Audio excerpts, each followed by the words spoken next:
Mama mkwe ndo nilikuwa sio kama ni mbishi, sema nilikuwa nakwambiaje? Yaani upunguze tu mahali, maana mtoto wako ni wa kawaida sana, yaani mtoto wako ni wa kawaida.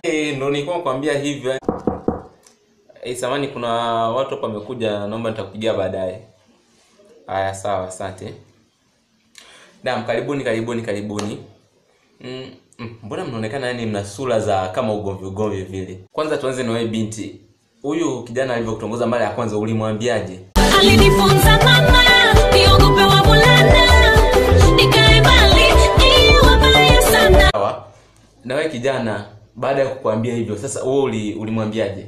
Kipenzi ukubali, tutafanya siri ya watu wawili. Kama ukikubali, nitakupa kagari na visalari, utakuwa bonge la sister.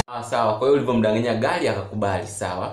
Na wewe binti, sasa wenzako nasikia walikwambia umloge ili asikuache. Sasa walivyokuambia umloge wewe uliwaambiaje? Nimroge kwa nini kasanoge? Kwa hiyo wewe uliona amenogewa. Kwa hiyo ukawa umelingalinga seti. Kwa hiyo nao majirani ulikuwa unawaambia maneno gani? Roho mbaya na hatuacha. Sawa. Kwa hiyo unaweza kuniambia ni maneno gani sasa ambayo ulimwambia akakasirika na akaamua kukuacha? Ni maneno gani? Hebu tuambie. Nihonge gari, my sweetie baby. Kwa hiyo ulikuwa unamkumbusha ile ahadi ambayo alikwambia kipindi anakutongoza seti. Na wewe mwanaume sasa ulivyoambiwa sasa kwamba umpe hiyo gari, wewe ulimwambiaje?